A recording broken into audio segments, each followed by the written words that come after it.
I'll show you, there's like a strip which is kind of where the industrial part is, just filled with men cruising round and round looking to buy girls and women. It's a silent epidemic. Young girls, women and boys, trafficked and sexually exploited in neighborhoods across the U.S. The victims are getting younger and younger. Kids as young as 11 years old are being targeted by pimps and traffickers. I really believe that if we define human trafficking, as the business of stealing freedom for profit, that's why it's been so hard to address. Every day means another day that millions are victimized in the estimated $150 billion industry.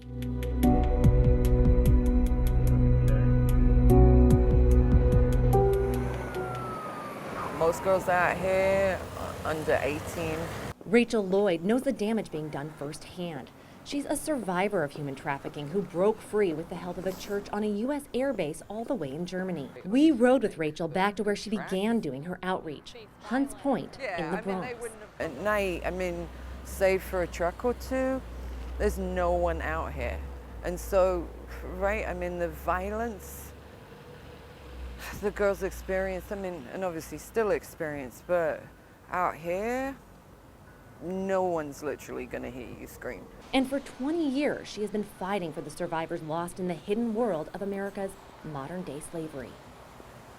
There are over 40 million people in modern slavery around the world. Exploitation that takes multiple forms: forced labor, forced marriage, forced sexual exploitation, and 10 million of those exploited are children. A humanitarian crisis Pope Francis has not been silent about.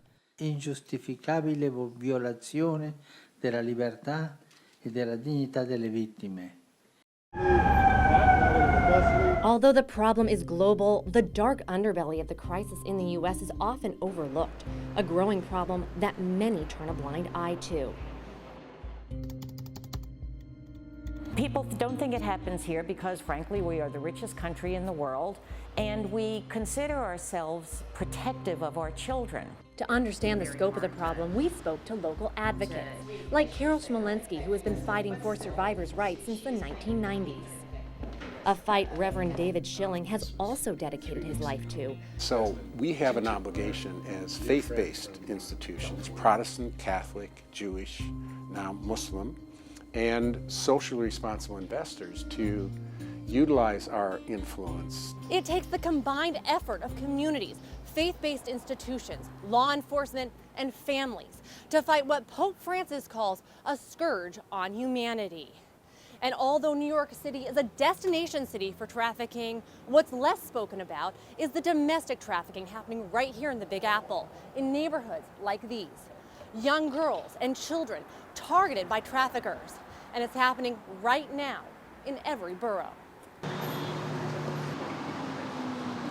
We met with Jessica Melton, chief of the Human Trafficking Unit at the Queens County District Attorney's Office. She says that Queens is an epicenter.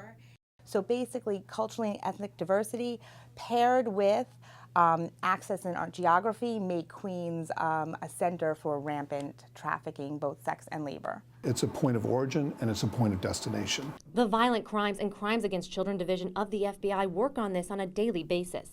Michael Osborne is the assistant special agent in charge. Most recently, his agents were part of a sweeping raid named Independence Day. Hold up. What we see commonly is people that don't have a good understanding of human trafficking, they'll say, this is a situation where we have a complicit victim.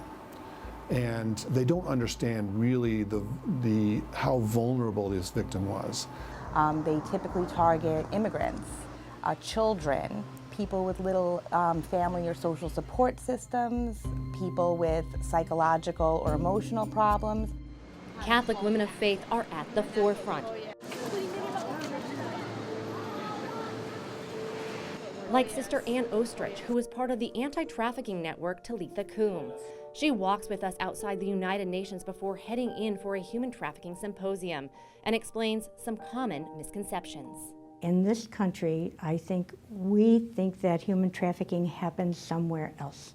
Sister Ann never thought when she joined Talitha Coombs she would be working with law enforcement, politicians, and organizations like Truckers Against Trafficking. Human trafficking is a very high profit and low risk endeavor. We need to turn that on its head. And although there is no official estimate on the number of victims in the United States or in New York, experts say the number reaches into the hundreds of thousands, with reported cases rising. The exploitation is now moving from the dark streets to the dark web.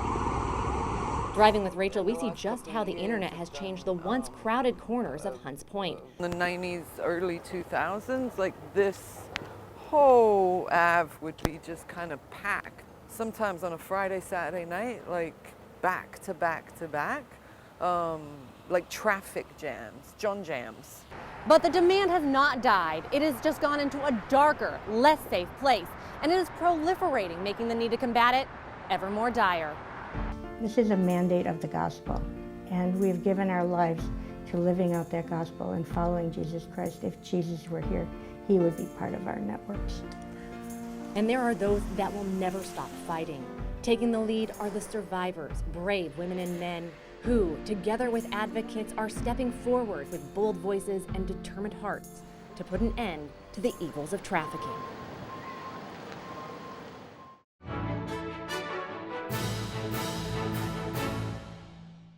If you're watching Currents News on YouTube, be sure to hit the subscribe button and then click on the bell to get instant updates about all of our newest content, because we are putting your faith in the news.